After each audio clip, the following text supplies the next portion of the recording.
Assalamu alaikum and welcome to Perspective. We'll be talking about the concluding remarks of the Finance Minister Shaukat Tareen today as he ended the budget debate and also as far as the decision of Nawaz Sharif's case is concerned, the Islamabad High Court dismissing the appeals in the Avonfield case. The ramifications of this politically, we'll be talking about that. We'll also be talking about the global economic scene as far as what this budget envisages, the kind of economy Pakistan is expected to thrive, expected to have in the next couple of years. All of that today on Perspective. Islamabad High Court has said that dismissing Nawaz Sharif's appeal against convictions in the Avonfield Al Azizia references. They've also said that since Nawaz was a fugitive from law, hence he's lost sight of audience before this court. They've also said the government was not scared of opposition regarding Nawaz Sharif case and will use all legal options for bringing him back to face the cases. This is the Minister for Interior, Sheikh Rashid. What these statements actually mean, what is the actual effect of these statements, what is legally possible, we'll be talking about that also vis-a-vis the British government. All of that today. I have with me Muhammad Ibrahim Khan, who's an MNA with PTI. Thank you for joining us today. Barrister Safiullah Ghori, who is a legal expert. Thank you for being with us. Dr. Nisar Ahmed Chima, who's an MNA with PMLN. Thank you for being with us. And Dr. Waqar Ahmed, who's an Joint Executive Director, SDPI. Before we go on to our discussion, we have a package for you. Let's hear that, please. After long and eventful sessions on the fourth federal budget of the PTI government, Finance Minister Shaukat Tareen finally concluded the budget debate. The budget had been debated for more than 40 hours. Tareen announced many changes to proposals in the Finance Bill 2021-22 during a National Assembly session on Friday. Federal Finance Minister Shaukat Tareen said that there would be no tax on internet usage and SMS, while 75 paisa would be collected in tax for every phone call over the duration of 5 minutes. During his address in the National Assembly, the Finance Minister also announced reduction and withdrawal of other taxes. He said the 17% tax on gold and silver was being reduced to 1% and 3% respectively. He also said the tax on poultry products and cattle feed was being reduced from 17% to 10%. And the tax on textile products for retailers had been decreased from 12% to 10%. Tareen further clarified that no tax was imposed on wheat and wheat byproducts. He added that under a new auto policy, taxes would be reduced for cars up to 1000 cc. Tareen also said taxes on the medical bills and provident funds of government employees has been withdrawn as well. He further announced that taxes initially imposed on IT and e-commerce platforms have been withdrawn. Shaukat Tareen said that the income tax, which was increased to 35% under the construction package, had been reduced to 20%. Shaukat Tareen said Pakistan is facing major structural issues in the power sector as the government has to pay Rs 900 billion on account of capacity payments for electricity that was not even being utilized. This also led to an increase in the circular debt. According to the Finance Minister, there are three solutions to the issue: either to let the circular debt increase the budget allocation, or simply increase the electricity tariff. However, the Prime Minister has been resolute that there would be no increase in the tariff, and the International Monetary Fund had also been informed of the decision. Welcome back. Before I go to Ibrahim Sahab, I'm going to go to Dr. Waqar Ahmed. Waqar Sahab, what do you think about the concluding remarks of the Finance Minister on the budget today? Thank you. Indeed, I think you have shown a very comprehensive package, and certainly I think many of the demands of the general public have been addressed here, particularly with regards to taxes which would have directly hit the poor public, and those taxes have been done away with, which is a very good sign. The tax revenue target for the fiscal year remains ambitious, of course, at 5.8 trillion. and we certainly wish the government best of luck. I think we've also heard about a very good step, which is the reduction in withholding taxes, and almost a dozen withholding taxes have been slashed. We, however, do see that a complete set of taxation on mobile phone communication hasn't been withdrawn, and we were actually expecting that during COVID times. That is where probably taxes could be further rationalized. And then there are some sectors where we should have, we had initially thought that tax exemptions or preferences or tax reductions given to those sectors may be reviewed, most notably, for example, auto sector, textile sector, given that they are now out of the woods and they have shown decent growth. But still, of course, government has made an assessment, and it has given tax relief to these parties. We also, of course, heard from the finance minister that they have decent identification, clear identification of 15 million people in the country who are not paying taxes. However, in the coming year, we would like to see what would be the government strategy to go after this large stock of people who are practicing tax evasion, because their dues are being borne by other genuine taxpayers. On the expenditure side of the budget, initially, after some of the budget came, the main points came out, there were some concerns about the IMF and how they would take, some of the measures the government has proposed. How do you see now, Shaukat Tareen made some comments about that. How do you see the relevance of how the IMF has now reacted, and how we're supposed to go back and forth? Yes, I think it's very heartening that IMF has given its response, which is very positive, and IMF has said that it is engaging with Pakistan on a very positive note.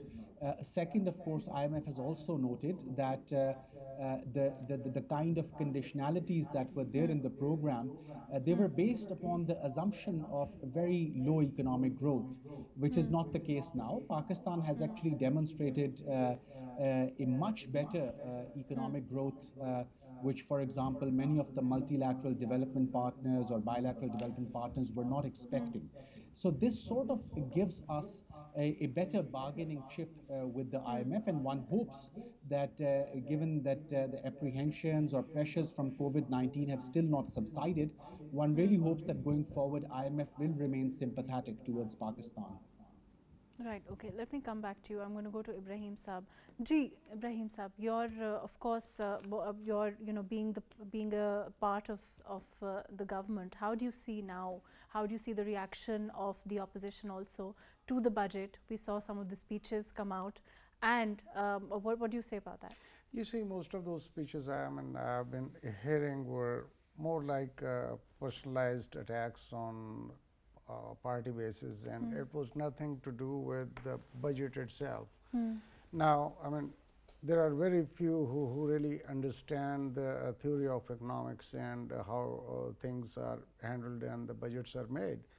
So, with respect to that, there are two ways of handling things. One is that you increase your tax bracket on that minimum group of people who are already paying taxes, and you drown them with your taxes. The other is, no, you bring down your taxes and you broaden your tax base. As the Dr. Saab was saying, that 3 million people, a population of 220 million people, and only 1.6 million people are paying taxes is a joke by itself. So we are planning to expand it to like 4.6 million people. So that is going to have a good impact, like anybody and everybody who should be paying taxes, they should pay, and not that like 17%, like you pay 10% or quite many examples were just quoted here right now. I mean, yes, you pay less taxes, and but accumulatively, when you gather up the total amount, it comes out to be a lot more than what you can do otherwise by increasing the tax rate. So you think a lot of the criticism was just for the sake of criticism? There's not really much. I think it was a less understanding of the economy or the way the economic things are, done in Pakistan. I think it was more like that, because if you have the real knowledge, then you hit the target. You don't go by just blame game like a typical ones. I mean, you don't get into that, and you go by the. You're saying, as is customary, the opposition was just making, being the opposition, and there was no constructive criticism of the budget. For the most part, yes. Okay. For the most part, this is what was. This is what I observed. And let me go to Barrister Safiullah. Safiullah, before we go to the legal side of things, what do you feel about the way that we saw the opposition, come back and criticize the government, and the way that the budget itself was handled overall? Right. So I feel that the budget now the fact that it has been passed, which was somewhat unexpected after all the ruckus that we saw, after the violations of the laws, and the fact that nothing happened thereafter. There appears to be no concrete settlement between the opposition and the government, but somehow they've sat down and they've not opposed this recent speech by Shaukat Tareen, which frankly I did not expect. Okay. Regardless, I feel like it's a good thing. I feel that the government has thought about some primary issues. So for instance, one of the primary issues of Pakistan is investments, and so in order to increase investments, the government seems to have brought down the price of the gold. One of the primary ways people invest in Pakistan is buying plots. It's the most standard way. Anybody gets any money, they just invest in a plot. So they have now reduced the taxes on REITs so that people start buying plots in a more corporatized manner. In fact, they have also empowered SACP in several ways. Also, another way that people tend to invest a lot is commodities. And so in order to help with commodities, they have introduced the concept of agri-malls so as to cut out the middleman. There's something that we call in colloquial Urdu, Aarti. And so these are positive steps. I think these were necessary steps to try and change the structural problems of Pakistan, because these were basic structural problems harming our economy. Right. But of course, the most basic of all issues, I was just watching the package, and that remains the circular debt of 900 billion. And whereas the government spoke about wanting to fix it, I don't see how they fixed it. They've just mentioned that they will fix it, but that's something that we've been hearing for the last 3 years. Also, I think it's pertinent to mention two other changes that the government has proposed, which may or may not be good. They have stated that they will increase the retirement age to 62, which in my opinion is a good thing. People now live longer, they are healthier, and so they should work longer. But then they've also decided to increase the pension.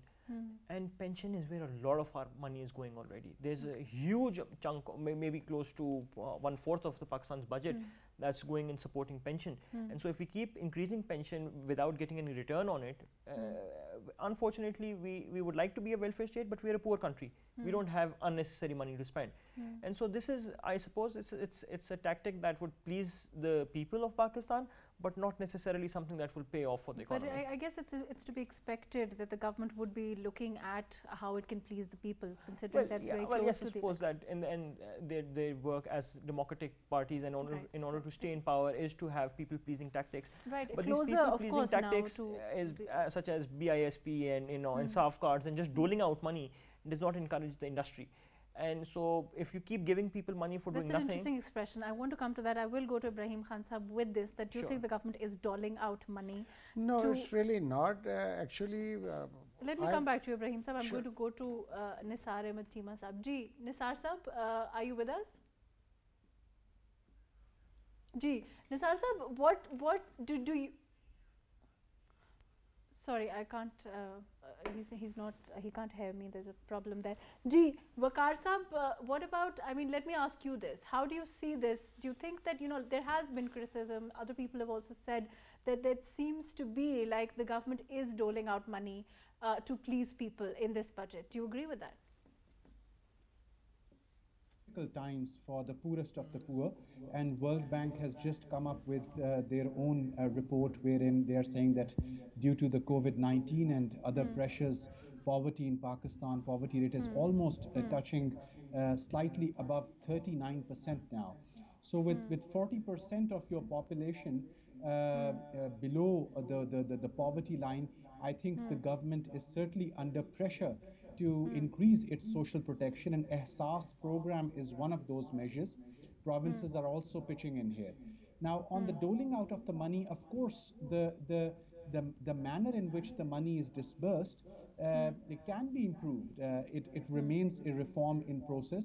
And I think even the government also understand that targeting mechanism, the way they target the poor and the money reaches the beneficiary, that does require some improvement. And I think it is due to that the government has initiated the fresh round of National Socio-Economic Registry Survey, so that they have a proper and updated identification of the poorest, and the money reaches the genuine beneficiary.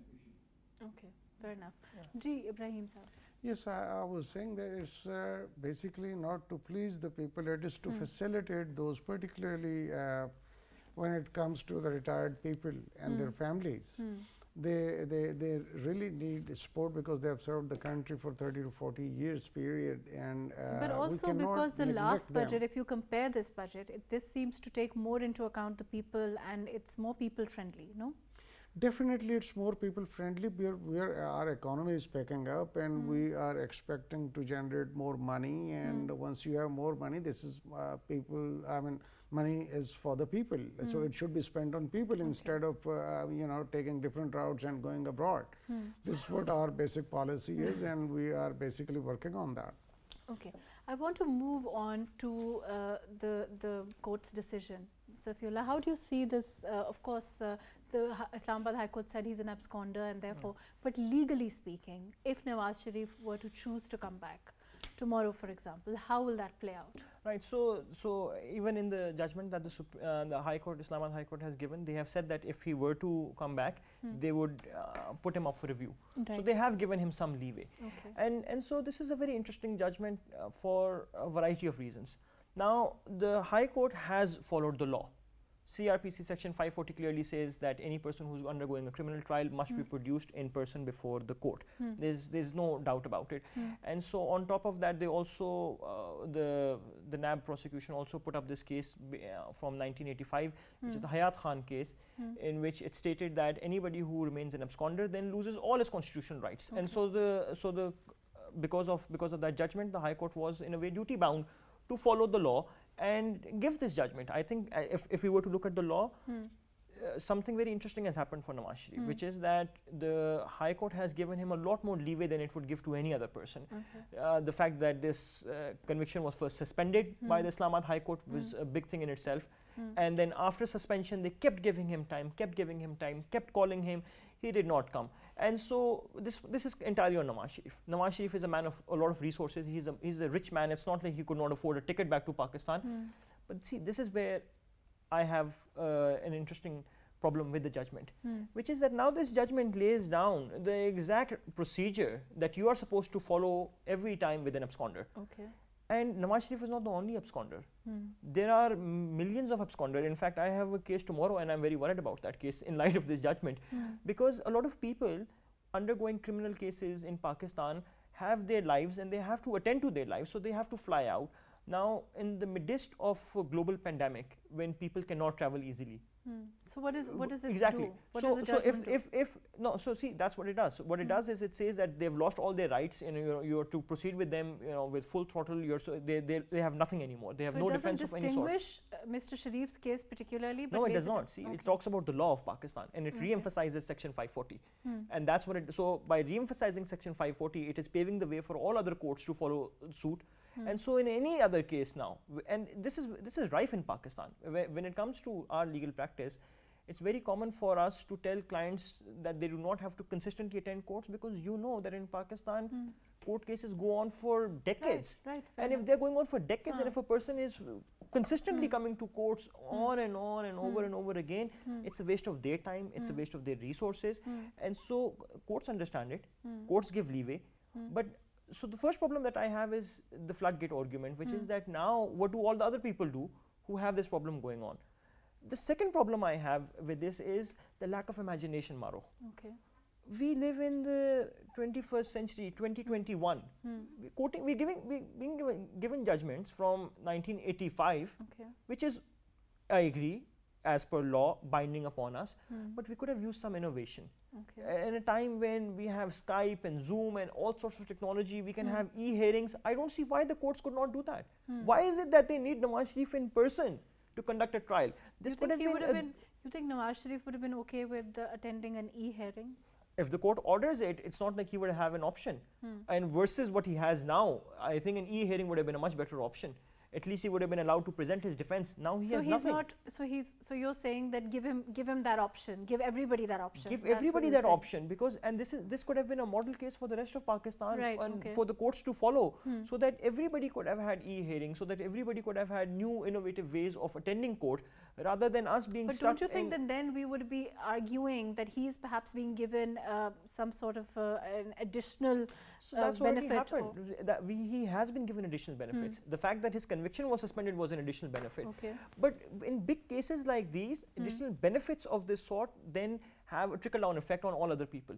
And so this is what I'm worried about. He was also allowed to go. Yes, exactly. And that is something that there is criticism about. Criticism, but at the same time a positive, because now there are other people who have genuine allowed medical to go, needs. You think? Well, they have a precedence now, right? And that's what the idea is. When you have a precedence, you can use and quote it. Whether you get it or not is up to the court. But you can always go and tell the court that your honorable judges have already decided in the matter in this manner. So can you kindly decide in the same manner again? Right. And so this is my problem, that cases like these shape the law of Pakistan. And I felt this was a good time for us to shape the law in a positive manner.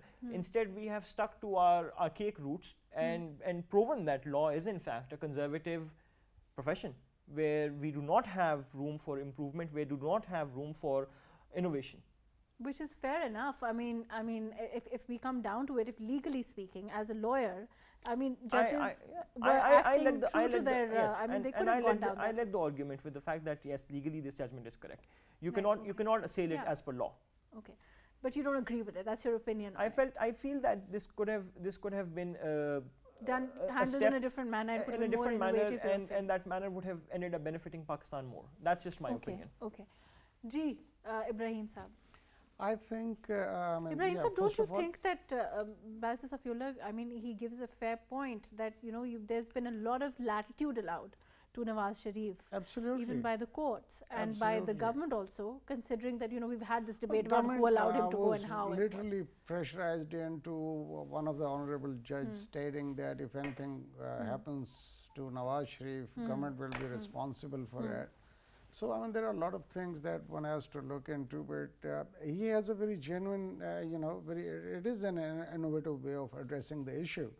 But you see, on the other hand, a person who's already absconder, okay, and this making a mockery of the law, that he is being given a facility to sit abroad and knowing that he would not abide by whatever the verdict you give. I mean, yes, he can come on the whatever this high-tech, sort of a. But that's another, I mean, that's just Barrister Safiullah's opinion that could have been an I option. know, and it certainly has been really used all over the world. Very positive opinion. It is being used at this time. But on the other hand, I mean, not with the absconders. Like, it's a very nice idea if it is for somebody who is involved in some kind of a legal litigation and he's abroad, so he can be able to, not have to come all the way to Pakistan. I think I agree with that.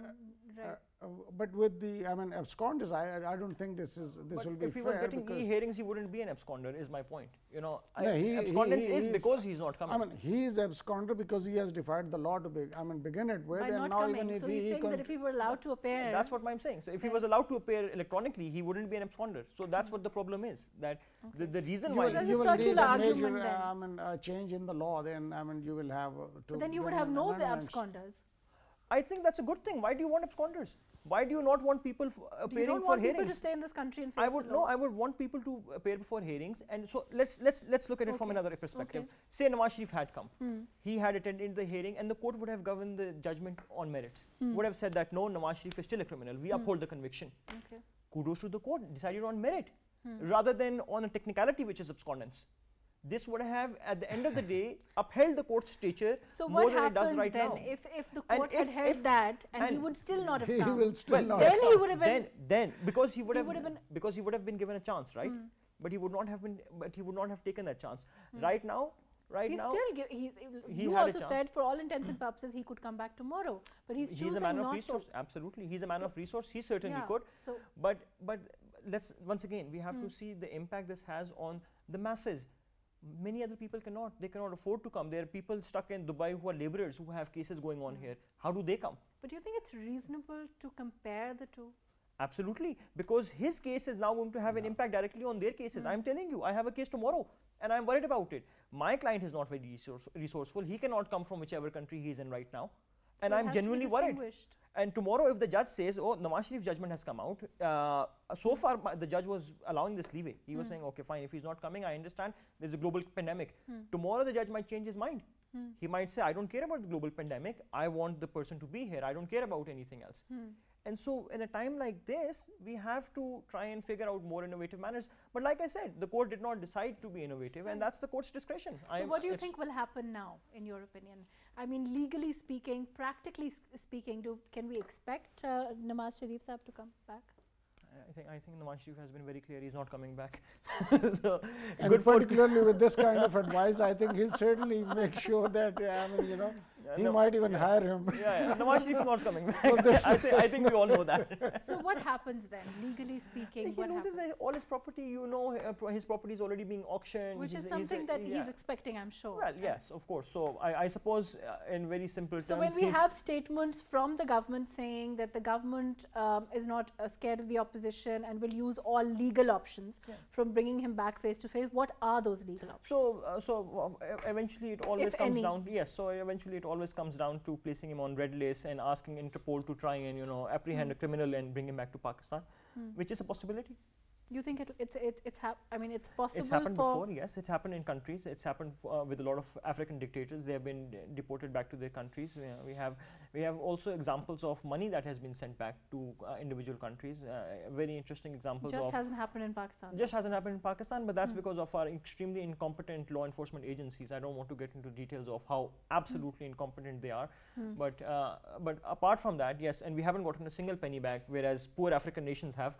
But just comes down to the fact that yes, there is a legal remedy available, and I hope the government avails it so as to set good precedents. Ibrahim Sahab, will the government go to, of course, Sheikh Rashid Sahab has said that you intend to go full force after Mr. Sharif, but what do you think that there will be something that will actually happen out of this? Do you think that absolutely, because of course we saw Imran Khan come with the promise that there will be differences, there will be change, he will bring back, and he said that consistently throughout. I mean, every speech that he's made to the people, every time he's addressed the nation, he's been very careful to say that, look, this is what I want to do and I will do it. Of course, it hasn't happened yet, but how do you see that? I think he's been clear from the day one, yes, as you said. But the thing is that there are certain mechanisms that and some legal, aspects of it that you have to have certain level of contracts between the two governments, and where you can easily, exchange the criminals from one country to another. And so keeping all those legal aspects in mind, once those are fulfilled, I think he's determined to bring him back by all possible means that we have within the hands of the government of Pakistan. Right, but what about the connected appeals of Maryam Nawaz and Captain Safdar also? So this particular judgment has to do with abscondence. So obviously Maryam and Safdar are still here. They are going to argue their cases on merits. But regarding what was just said, we do have treaties with the UK, extradition treaties, mutual assistance treaties.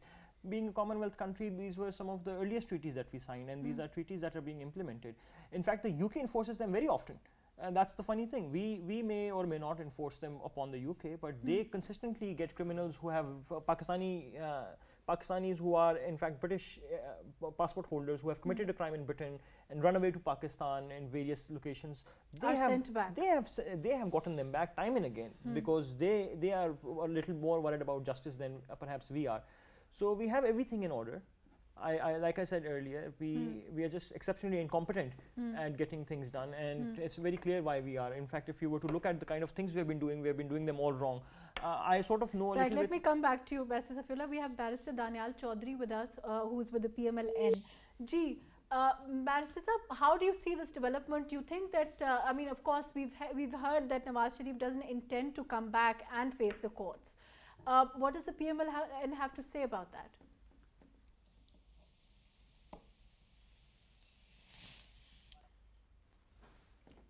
Sorry, he can't hear me. Please continue.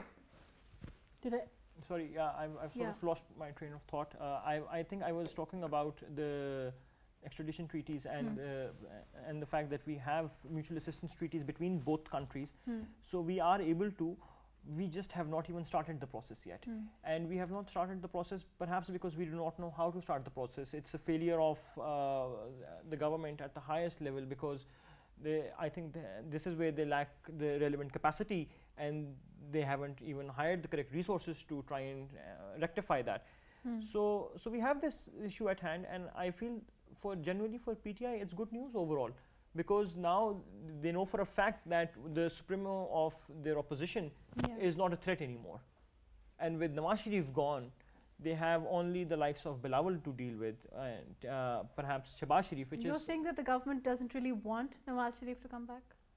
I feel it works in their favor, because if Nawaz Sharif were to come back, he would be able to galvanize his party to a much better degree. And if he's unable to galvanize his party, you don't think he has galvanizers here already? 35 years didn't do it, now he'll be able to do it better. I don't know. Yeah, I don't think he has been able to. I mean, there's Shehbaz Sharif Saab, there's Mariam Nawaz. So it's not Nawaz Sharif. Like I said, there are others, but maybe. But if he were to come back, he would have to go to jail. Is that right? Yes. Now there is absolutely no doubt about it. Now he will definitely get arrested.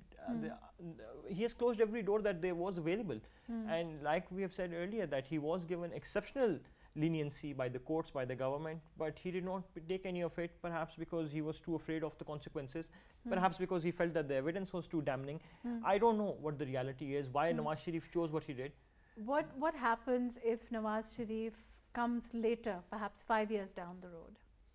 The judgment of the High Court will still remain, obviously, because... But then he will be able to, like you said, they've given him an out, so he will be able to face They have stated that they would be willing to review it if he comes back. But a review is a very different thing. And there's no time limit on, the fact that they will be able to... That's an interesting question. So, so the law of limitation does apply on reviews. Okay, and what's that I don't recollect the Limitation Act on High Court reviews as of now. So we have seen in the Supreme Court reviews, we have seen cases being reviewed decades later, and that's a different thing. But the High Courts and the lower courts are bound by the Limitation Act 1908, and so I'm sorry, I can't recollect off the top of my head if there is a particular review period. But it could be years. I mean, it has to be some years. But surely the longer he takes, the worse it will get, because eventually the Limitation Act will kick in, even if it is interpreted liberally. I suppose it can't be more than 3 years. Right, okay, fair enough. Ibrahim Sahab. I think it's not even 3 years, it's more like in months. Okay. That if reviews you don't go in 30 days. Try and find out. Yeah, 30 days. 30 right. days. 30 days. I mean, you don't go beyond that.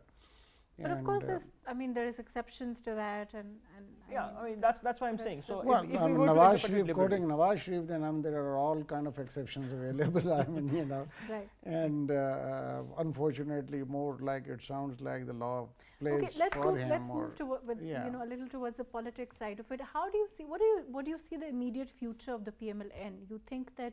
I mean, of course, we've seen there's been a debate about Shehbaz Sharif and Mariam Nawaz, which now at this moment seems to be settled when Mariam Nawaz says that he is the president and therefore she will ask him. Do you think the politics of the PMLN will suffer? The issue is actually Nawaz Sharif already absconded, Shehbaz Sharif under trial, Mariam already released on... But then they say it's victimization.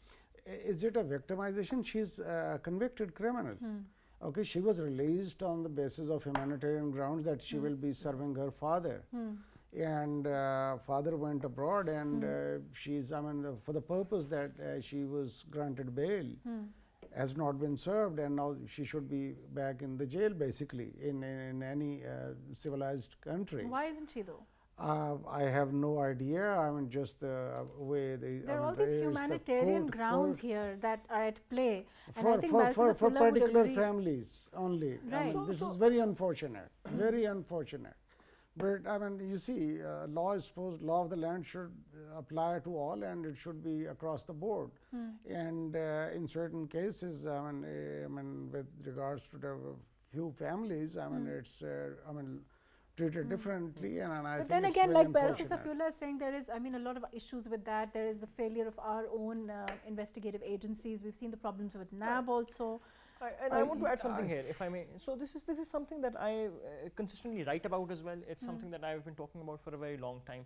There is one thing that is to come up on TV and say, oh, we oppose PML Nawaz, but it's an entirely different thing to go in court and say, oh, yes, we support Nawaz Sharif's application.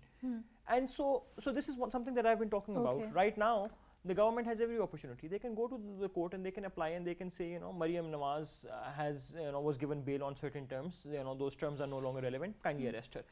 This is, the onus is on the government. Keep in mind, it's not on the courts themselves. The courts do not operate suo moto all the time. Why doesn't the government then move forward and do all those things? Because, you know, saying that, like Barrister Safullah is saying, fair enough. I mean, coming on TV channels, I'm sure all your ministers, all your government officials are saying that. But why don't you go and move forward and do all those, take all those legal steps, all those, you know, steps, official steps that need to be taken for that, you know, for there to be that kind of. I would simplify it in very, you know, simple words. Is that we have been, you know, approaching courts, and in spite of that, she was granted bail. What about the guarantee? Right. What has happened to before we talk about the guarantee, may I just say one thing? So this is something that I feel, this is something that I've pointed out time and again. So for instance, approaching courts.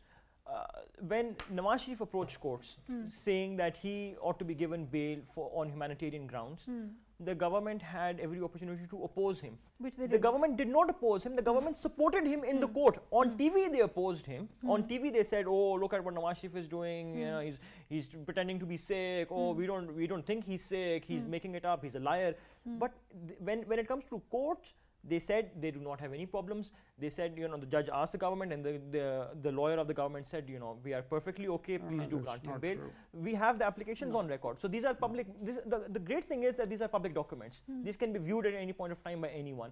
And so this is what I've been consistently saying, and this is something that I feel, not just for PTI, but also for PML Nawaz, they tend to lie a lot about these things as well. They go to the court and they ask them to grant relief on, say, health grounds, but they come out and they say to the public that the court has granted them relief on merits.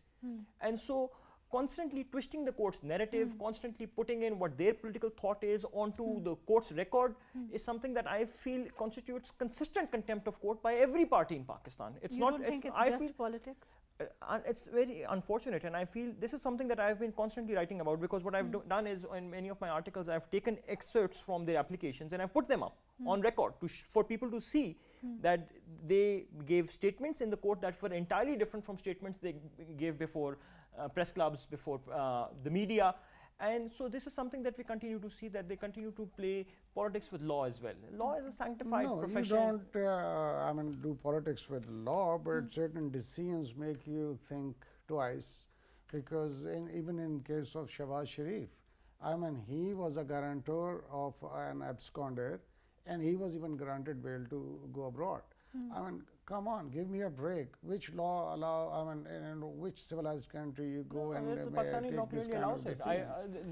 This was not an issue at all. Things are all ends. Also an example of a lot of improvement needed on all fronts. Okay, not just the politicians, not just the investigation or the this agencies or.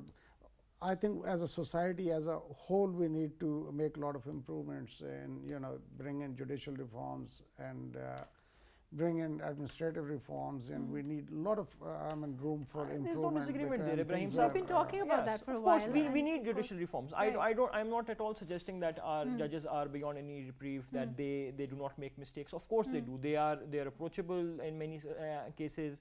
They have made incorrect decisions, decisions that I might deem incorrect, or decisions that you might deem incorrect. Regardless, one thing that I feel we should all agree on is the basic principles of justice, which is respect for law, respect for justice. These are principles that we cannot compromise on. And so twisting laws and twisting court orders, coming out, twisting your own statements, these are things that no civilized country would ever agree to. Unfortunately, I see consistently that our courts are also extremely light when it comes to contempt. And this is something that they could, if they were to start picking up a little bit more often and start giving judgments on contempt orders, on what the contempt of court composes, we would definitely see, in my opinion, higher adherence to the law. Well, they need a higher moral grounds also to take notice of these kind of things, because there are decisions which have really of grave consequence for the nation and for the people of Pakistan. On one hand, in similar cases, they see different decisions. On the other hand, right, it has to be uniform for all. Absolutely. Thank you so much for joining us. Unfortunately, we're out of time. Thank you for being with us, Muhammad Ibrahim Khan Saab. Thank you for joining us. Pastor Safiullah Gauri, thank you for being with us. Dr. Waqar Ahmed, thank you for joining us today. As far as the issue of Nawaz Sharif Saab is concerned, it remains to be seen what the overall impact of him not coming now, as it seems clear, will be on the PMLN and also on the politics overall of the opposition jointly. Will we see the opposition uniting again? Will we see a move towards more joint opposition, or will the PMLN decide to run solitary? Let's see what happens in the next couple of weeks. Thank you so much for joining us today on Perspective.